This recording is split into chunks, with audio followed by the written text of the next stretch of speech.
আসসালামু আলাইকুম, কি অবস্থা, কেমন আছেন আপনারা? আরো একটি নতুন রেসিপি নিয়ে চলে আসছি। আজকে আমি রান্ধিমু হলো শীদলের তরকারি। সিমের পাতা দিয়ে শীদলের তরকারি খাইছেন নি কখনো?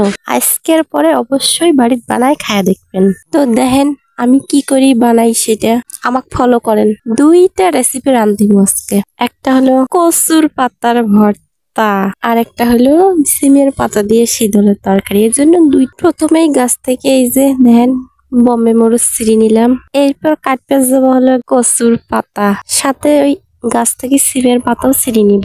চলেন দেখাই।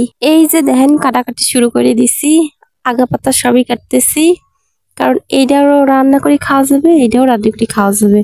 কচু এমন একটা জিনিস দেখেন, কচুর সবই খাওয়ানো যায়, পাতাও খাওয়ানো যায়, ডেরাও খাওয়ানো যায়, লতা, কচু, মুড়ে, বেকল সবই খাওয়ানো যায়। এই যে এই দিক থেকে গাছের কয়টা সিমের পাতাও ছিঁড়ে নিলাম। দেখেন আমার কাটাকাটি ছিঁড়াছিঁড়ির পালা শেষ, এখন বাছাবাছি ধরমু। এই যে ডেরা থেকে পাতাগুলো এবার আমি কাটা দিয়ে আলাদা করে ফেলতেছি। তারপর পাতাগুলো পানি দিয়ে সুন্দর করে ধুয়ে নিয়ে কুচি কুচি করে কেটে নিয়েছি।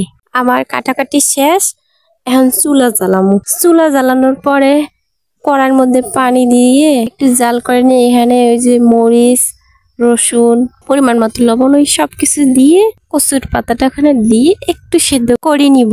মাঝে মধ্যে একটু ওই উল্টায় পাল্টায় দিছি। এখন ওই যে প্রায় সিদ্ধ হয়ে গেছে।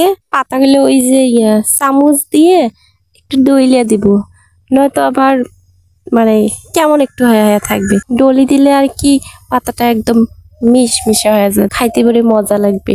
এই যে দেখেন আমার পাতার তরকারি রেডি। এখন আমি যেটা করবো সেটা হচ্ছে কেউই হয়তো করে না, আবার অনেকেই করতে পারেন, তবে আমি কচুর পাতা এভাবে ভর্তা বানাইলে আমি আবার পরে তেলানি দেই। তেলানি শুকনা মরিচ দিয়ে তেলানি দিলে এটা আবার খাইতে অন্যরকম একটা মজা আসে। তো আমার এই যে তেলানি তুলানি দেওয়া শেষ, আমার এই যে এই ভর্তাটা রেডি। এখন আমি যেটা দেখাবো সেটা হচ্ছে ওই যে শীদলের তরকারি। আর আমি সেই শীদলের তরকারি রান্ধিমু। ওই প্রথমে চুলার মধ্যে কড়াই বসায়, এরপরে ওখানে একটু পানি দিব, তারপরে ও পেঁয়াজ দিব না, শীদলের তরকারিতে আমরা পেঁয়াজ খাই না। এখানে আমি রসুন দিব।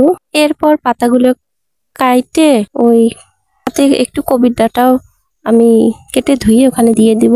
কবির ডাঁটা তো আপনারা অনেকেই ফেলায় দেন, এরপর থেকে খাইয়েন, দেখবেন নি কেমন লাগে। সেদ্ধ হওয়ার জন্য এখানে দিয়ে দেবো একটা সোডা। তারপর পাতার মধ্যে শীদলটা মোড়ায় নিয়ে চুলার মধ্যে পুড়িয়ে নিব।